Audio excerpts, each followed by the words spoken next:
जैसे जैसे दिल्ली ब्लास्ट की जांच आगे बढ़ रही है, वैसे वैसे कई चौंका देने वाले राज सबके सामने आ रहे हैं। अब तक की जांच में आतंकी संगठन जैश ए मोहम्मद की खतरनाक साजिश का खुलासा हुआ है। जैश के मोहम्मद का पूरा प्लान कश्मीर को गाजा बनाने का था। कैसा था ये जैश का खतरनाक प्लान, इस रिपोर्ट में समझिए।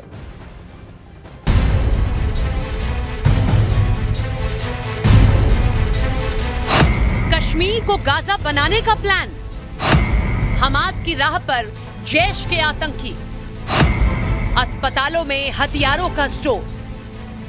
दिल्ली धमाके की जांच में जुटी एनआईए की नींद उस वक्त उड़ गई जब उसे पता चला कि जैश ए मोहम्मद कश्मीर को गाजा जैसा बनाना चाहते हैं। सूत्रों के मुताबिक घाटी के अलग अलग जिलों के अस्पताल उसके निशाने पर थे। वो वहां जहरीले हथियारों का स्टोरेज सेंटर बनाना चाहता था। वहां ऐसे ऐसे हथियार रखना चाहता था जिनसे वो चुटकी बजाकर हिंदुस्तान में तबाही का तांडव कर सके। सूत्रों के मुताबिक जैश के आका कश्मीर के श्रीनगर, बारामूला, अनंतनाग, बड़गाम और नौगाम में हथियारों की खेप रखना चाहते थे, जिसके लिए उसने इन जिलों के कई अस्पतालों को चुन लिया था और वहां हथियार रखने शुरू कर दिए थे। एनआईए के सूत्रों के मुताबिक ये खुलासा दिल्ली धमाके के आरोपी डॉक्टर अदील ने किया। उससे जब सवाल जवाब हुआ तो पता चला कि आतंकियों के निशाने पर अस्पताल के लॉकर थे, जहां जहरीले हथियार रखे जा रहे थे। कश्मीर के अस्पतालों में हुई छापेमारी में आरोपी डॉक्टर अदील के लॉकर से हथियार बरामद भी किए गए। लेकिन ये सिलसिला यही नहीं थमेगा। एनआईए के सूत्रों के मुताबिक जांच का दायरा और बढ़ेगा।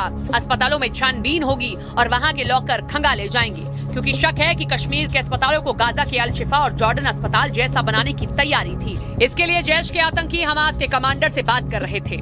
सूत्रों के मुताबिक हमास से जैश को टेक्निकल सपोर्ट भी मिल रहा था, यानी कश्मीर के अस्पतालों को बारूद के ढेर पर बिठाने की पूरी तैयारी थी। इसके लिए ऐसे संगठन से मदद ली गई जो इस काम में माहिर माना जाता है। मतलब जांच एजेंसियों के रास्ते में अभी भी बहुत कांटे आने वाले हैं।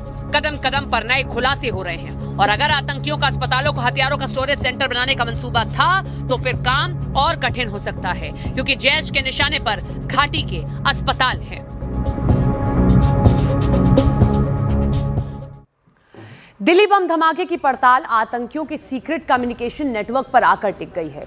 सूत्रों के मुताबिक जांच एजेंसियों को पता चला है कि गिरफ्तार डॉक्टरों और उनके साथी आतंकियों ने अपनी बातचीत और प्लानिंग को छुपाने के लिए कोई ऐसे ऐप का इस्तेमाल किया जिनकी चैट न ट्रेस हो सकती है और ना ही किसी सिस्टम में सेव हो सकती है। सूत्र बताते हैं कि आरोपी डेड ड्रॉप ईमेल ऐप का इस्तेमाल करते थे और इसके जरिए धमाके की पूरी प्लानिंग तैयार की जा रही थी। इसके अलावा स्विस मैसेजिंग प्लेटफॉर्म थ्रीमा के जरिए भी आतंकी आपस में संपर्क में थे और पूरी प्लानिंग तैयार कर रहे थे। थ्रीमा पूरी तरह से एन्क्रिप्टेड ऐप है।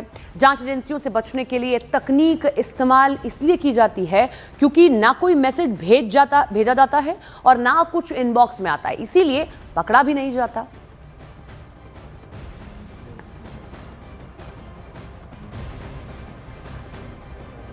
क्या दिल्ली धमाके का आरोपी मुजम्मिल आटा चक्की में केमिकल पीस रहा था?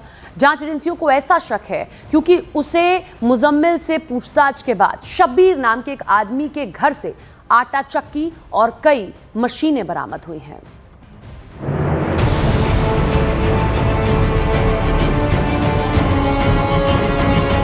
ये आटा पीसने की नहीं बल्कि यूरिया या यूं कहें कि बारूद बनाने का सामान पीसने वाली चक्की है। जांच एजेंसियों को शक है कि इसी चक्की में दिल्ली धमाके का आरोपी डॉक्टर मुजम्मिल यूरिया पीसा करता था और फिर अल फलाह यूनिवर्सिटी से चुराए गए केमिकल को यूरिया में मिलाकर धमाके का सामान तैयार करता था। मतलब एक आम सी दिखने वाली आटा चक्की से दिल्ली को बर्बाद करने का सामान तैयार किया जा रहा था। जांच एजेंसियां इस चक्की तक डॉक्टर मुजम्मिल से पूछताछ के बाद पहुंची हैं। इसके बाद फरीदाबाद के धौज इलाके की कमरा नंबर 15 की तलाशी की तैयारी शुरू हो गई, क्योंकि जांच एजेंसियों को शक है कि यूरिया पीसने वाली ये आटा चक्की कमरा नंबर 15 में भी रखी गई थी। इस समय हम फरीदाबाद के धौज इलाके में हैं। धौज इलाके में उस कमरा नंबर 15 की उस हकीकत को हम आपको बताएंगे जहां पर न्यूज़ 18 इंडिया की टीम पहुंची है। कमरा नंबर 15 जो किराए के घर हैं उनमें कमरा नंबर 15 जहां पर ये डॉक्टर मुजम्मिल रहता था किराए में, और उसी जगह पर ये बताया जा रहा है कि एक मशीन का जिक्र यहाँ पर आ रहा है जो आटा चक्की की मशीन है, ग्राइंडर है, और वो ग्राइंडर भी बरामद किया गया है। क्या ये ग्राइंडर इसी कमरे से बरामद किया गया है? क्योंकि 15 नंबर का ये कमरा जो यहाँ यहाँ पर डॉक्टर मुजम्मिल जिस कमरे में रहता था, और ये बताया जा रहा है कि यहीं पर वो कई बार यहाँ पर लोगों ने कुछ आवाज़ें ऐसी सुनी, क्या यहाँ पर वो इस मशीन को लेकर रहता था, क्योंकि ये कमरा जो आप देख रहे हैं न्यूज़ 18 इंडिया के कैमरे पर, ये वो गली है, ये कमरा जो यहाँ पर जिसका हम जिक्र कर रहे हैं। इससे पहले पुलिस को इस कमरे से 300 किलो से ज्यादा विस्फोटक मिल चुका है, इसीलिए तार से तार जुड़े। शक हुआ कि कहीं इसी कमरे में तो विस्फोटक तैयार नहीं किया गया। इस शक के आधार पर पुलिस ने मुजम्मिल से सवाल पूछे। पूछताछ के आधार पर धौज इलाके से शबीर नाम के एक ड्राइवर को पकड़ा, जिसके घर से ग्राइंडर, आटा पीसने की चक्की और कुछ मशीनें मिली। जांच एजेंसियों को शक है कि चक्की और मशीनों की मदद से मेटल भी पीसा जाता था। सूत्रों के मुताबिक पुलिस के हत्थे चढ़े शबीर ने बताया कि उसके घर से सारी मशीनें मुजम्मिल ही लेकर आया था और उससे कहा था कि वो ये सामान उसकी बहन की शादी में तोहफा देने के लिए लाया है। अभी इस जगह पर जो लोग हैं वो बात नहीं कर रहे हैं, लेकिन जो कमरा नंबर 15 है, इसी कमरे से भारी मात्रा में काफ़ी कुछ मिला था, जो इस वक्त कई सारी जांच के दायरे में है। और ये भी कहा जा रहा है कि जिस मशीन का जिक्र आ रहा है, ड्राइवर के घर से ये मशीन लेकर आया था और कहा था कि उसकी बहन की शादी के लिए गिफ्ट देने के लिए आया है। और इन मशीनों को पुलिस ने फिलहाल सीज किया है, एजेंसियां जांच कर रही है। ये ग्राइंडर क्या वाकई में अमोनियम नाइट्रेट या फिर यूरिया को पीसने के लिए इसका इस्तेमाल किया गया था, या फिर उसकी क्या वजह थी, इसको लेकर यहाँ पर एजेंसियाँ जाँच कर रही हैं। मतलब ये आटा चक्की और दूसरी मशीनें पहले मुजम्मिल के कमरे में थी, फिर वो शब्बीर के घर पहुंच गई, जहां मुजम्मिल ने धमाके के लिए विस्फोटक बनाया। जांच एजेंसियों को शक है कि मुजम्मिल से पूछताछ में अभी और भी बहुत कुछ पता चल सकता है और आटा चक्की में केमिकल पीसकर बारूद बनाने से जुड़े कई और खतरनाक सबूत मिल सकते हैं।